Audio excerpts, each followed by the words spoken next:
Assalamualaikum warahmatullahi wabarakatuh. Saya Panji Futur Rahman, Guru Pendidikan Agama Islam di SMA Negeri 1 Cabang Bungin, Kabupaten Bekasi. Pada kesempatan kali ini saya sebagai mahasiswa Pendidikan Profesi Guru tahun 2025 Kementerian Agama LPTK UIN Sunan Kalijaga Yogyakarta akan melakukan praktik pembelajaran dalam rangka ujian kinerja PPG dalam jabatan tahun 2025. Selamat menyaksikan.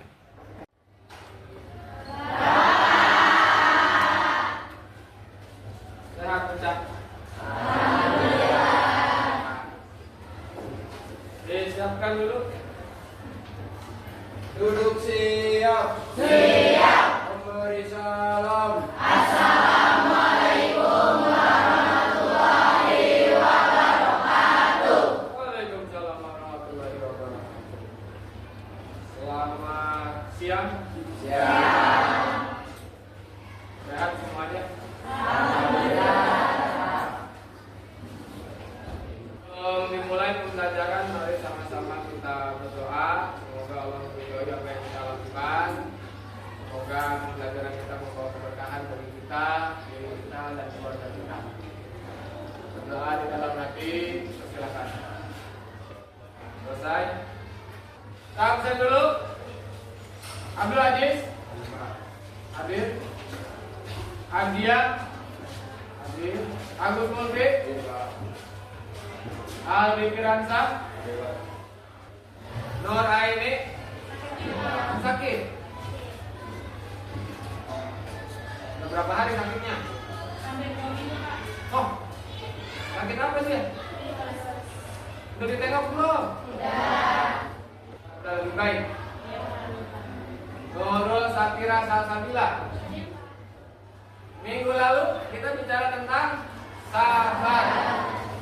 Sabar ketika menghadapi apa, Debi? Menghadapi musibah.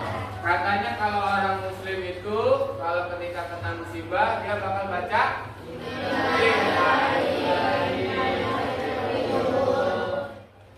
apa contohnya musibah itu? Lapar, kelaparan, musibah. Apalagi, Dede? Takutan, itu juga musibah. Sanggah, khawatir, betul.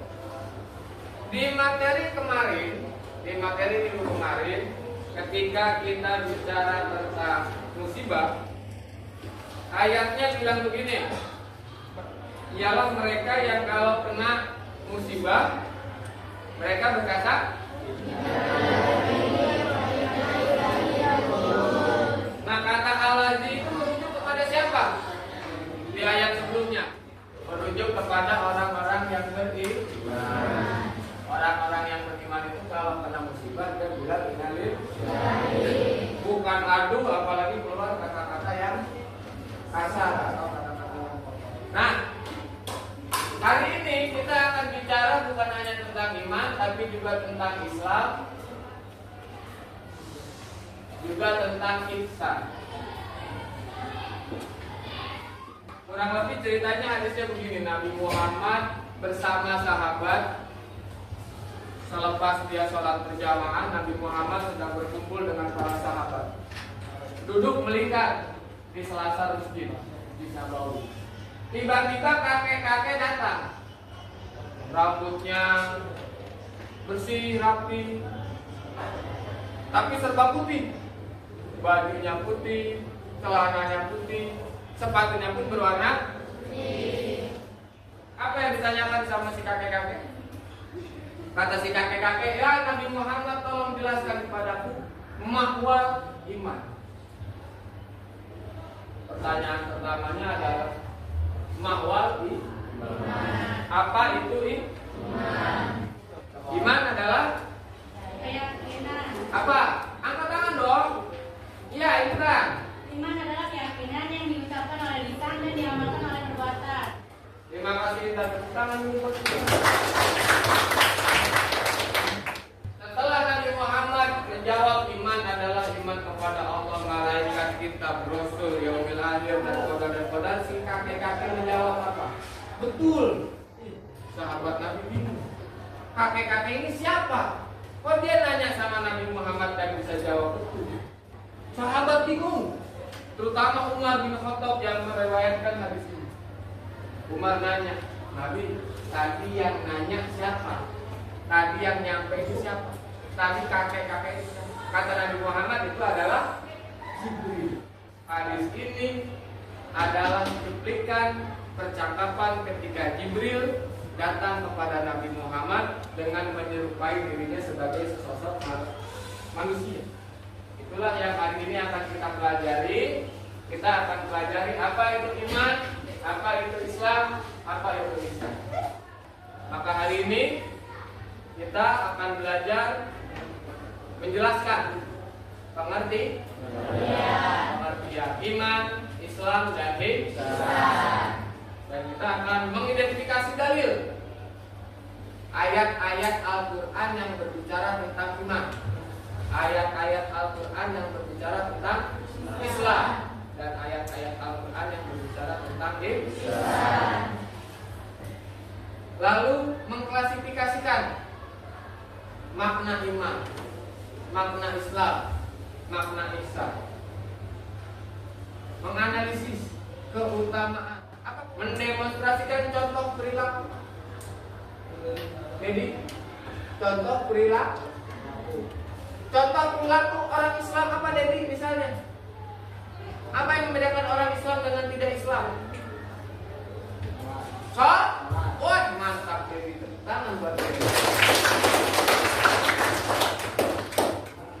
Menganalisis karakter dan mencapai karakter ihsan kamil. Nah, ujung dari pembelajaran ini adalah kamu menjadi karakter yang ihsan kamil. Minggu kemarin kita sudah punya kelompok, ya, sudah dibagi 6 kelompok di kelas ini. Nanti kita mengerjakan lembar kerja peserta didik. Setiap anak juga mencatat di bukunya masing-masing. Jadi sekarang saya minta kita untuk duduk berkelompok dengan kelompoknya yang sudah saya bagi minggu lalu. Silakan. Dicatat dulu soalnya di buku tulis masing-masing. Dicari jawabannya secara bersama-sama. Boleh membuka HP dan mencari melalui internet. Tapi jangan langsung percaya sama sumber yang dari internet. Apalagi kamu cuma dapat satu sumber. Ya, kalau ada 2, ada 3 yang nyari jawabannya sama, baru kita bisa bilang itu mendekati kebenaran. Ya, jangan langsung satu langsung ditulis, bisa jadi salah. Ya, ya di situnya juga nanti diisi. Ada jawaban. Pertama kalau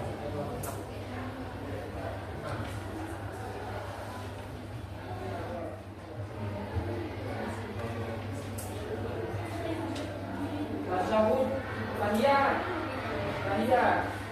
bahasa Indonesia tasyahud, bahasa Arabnya tahiyat.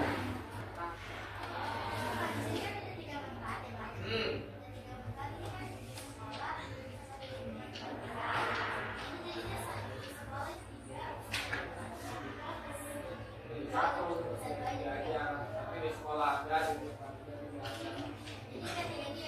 wah.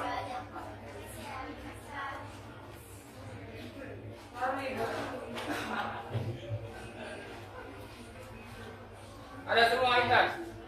Dede. Tentang apa ini? Kelompok 6.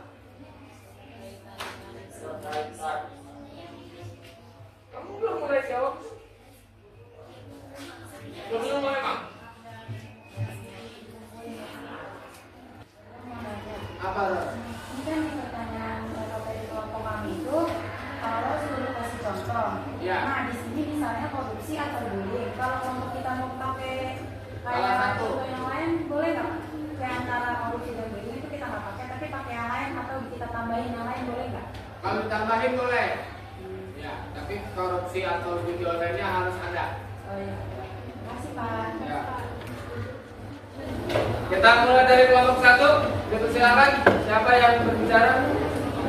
Ya. Assalamualaikum warahmatullahi wabarakatuh.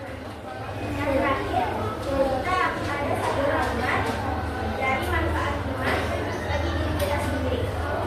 Manfaat utama iman bagi diri kita sendiri adalah memberikan kesenangan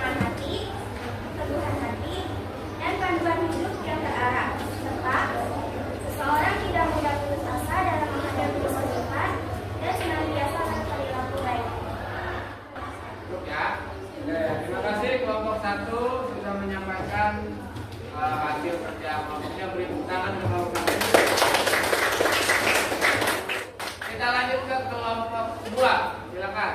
Siapa juru bicaranya? Assalamualaikum warahmatullahi wabarakatuh. Waalaikumsalam. Nomor 4 ada cara meningkatkan keimanan. Caranya kita memperbaiki ibadah seperti sholat, puasa, baca, dan Al-Quran. Kita berdoa, bergaul dengan orang-orang soleh, mempelajari ilmu agama dan membersihkan hati dan sifat-sifat buruk. Sekian dari saya. Terima kasih. Kelompok 2. Silakan jika ada yang mau bertanya. Boleh? Ya.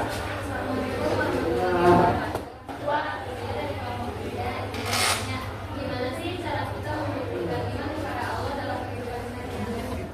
Jawabannya adalah kita membuktikan kepada Allah dengan menjalankan perintahnya, menjauhi larangannya, bersyukur atas nikmatnya, sabar dalam cobaan, dan berbuat baik kepada sesama yang berat karena Allah.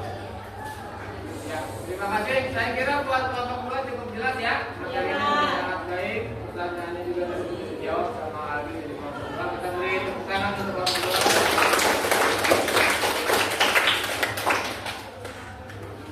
Sekarang kelompok 3, silakan disampaikan siapa pembicaranya. Ya. Usaha terbesar adalah menjaga niat yang tulus hanya karena Allah di tengah godaan dunia dan tekanan sosial. Ya, terima kasih sudah disampaikan. Barangkali ada yang mau bertanya untuk kelompok 3 materi tentang Islam. Nurul, boleh Nurul, jadi nih. Mengapa ibadah yang dilakukan seseorang belum tentu menjamin akhlaknya baik? Saya akan menjawab pertanyaan dari dulu. Karena ibadah tidak hanya soal gerakan dan bacaan, tapi juga harus diayati dengan hati yang ikhlas dan dipahami maknanya. Dilakukan tanpa kesadaran dan keikhlasan, maka ibadah itu belum tentu membuat akhlak seseorang menjadi baik. Terima kasih. Mantap. Tepuk tangan untuk kelompok 2. Kayak film tukang bubur naik haji. Ya, kakek-kakek yang setiap subuh sholat berjamaah. Apa kerjaannya dia? Pamer, memuji tetangga. Apa katanya tadi? Kenapa bisa begitu? Karena ibadahnya tidak ikhlas. Bukan karena Allah. Karena pengen kelihatan tetangga, makanya dia balik sholat berjamaah, dia malah ngomongin tetangga, jelek-jelekin tetangga. Pertama, tuliskan 5 rukun Islam secara lengkap dan urut. Membantu orang yang membutuhkan dan menumbuhkan rasa syukur. Apakah ada yang bertanya? Silakan Arya.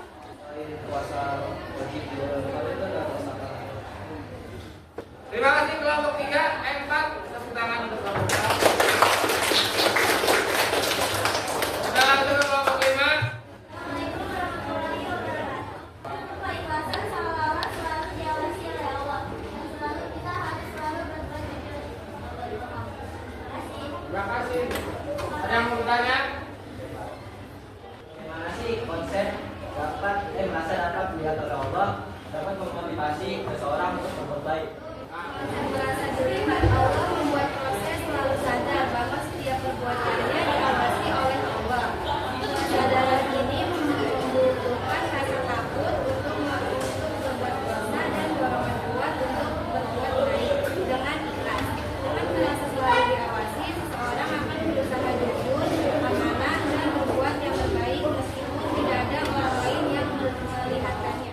Kelompok 6 terakhir, silakan disampaikan. Manis dan sejahtera. Melalui keyakinan yang mendalam, pelaksanaan ibadah yang tulus dan kesadaran akan kehadiran Tuhan dalam setiap tindakan. Terima kasih. Terima kasih kelompok 6. Ada yang mau bertanya? Bagaimana penerapan konsep iman, Islam dan ihsan dapat memperbaiki hubungan antara anggota masyarakat? Seseorang memiliki iman yang kuat, dia akan jujur dan amanah. Dengan mengamalkan Islam, dia akan menegakkan keadilan dan menolong sesama. Sementara dengan sikap ihsan, dia akan berbuat baik tanpa pamrih. Jika ketiga hal ini diterapkan, maka hubungannya akan harmonis dan saling menghormati. Saya kira untuk hari ini selesai. Kalau saya harus rangkum itu akan kita kerjakan di minggu pertemuan yang akan datang. Hari ini sudah mengerjakan dengan baik semuanya. Kelompok 1 nomor 2 sampai 6 sudah tercatat dengan baik. Nanti hasilnya dibagikan dengan kelompok yang lain. Saya kira pelajaran kita hari ini cukup. Barangkali ada yang mau ditanyakan dulu sebelum kita tutup, atau ada yang mau menyimpulkan hari ini kita sudah belajar apa, atau ada yang mau menyampaikan perasaannya. Saya belajar bahwa iman, Islam dan ihsan harus dijalankan secara seimbang. Iman menentukan keyakinan, Islam mengajarkan amal dan ibadah, sedangkan ihsan membentuk keikhlasan dan amal baik dalam setiap perbuatan. Tepuk tangan buat aku. Mantap sekali ditimbulkan sama aku. Kalau begitu berarti kita ketemu lagi minggu depan. Kita masih sempurnakan pembahasan kita terkait bab iman, Islam dan ihsan. Kalau gitu mari kita rapikan duduknya kembali ke tempat masing-masing.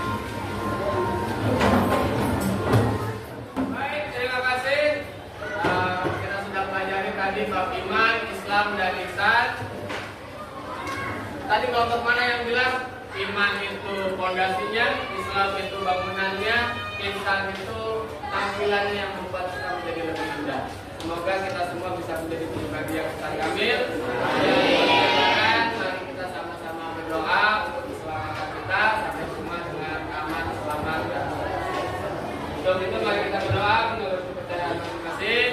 Doa ini kita silakan.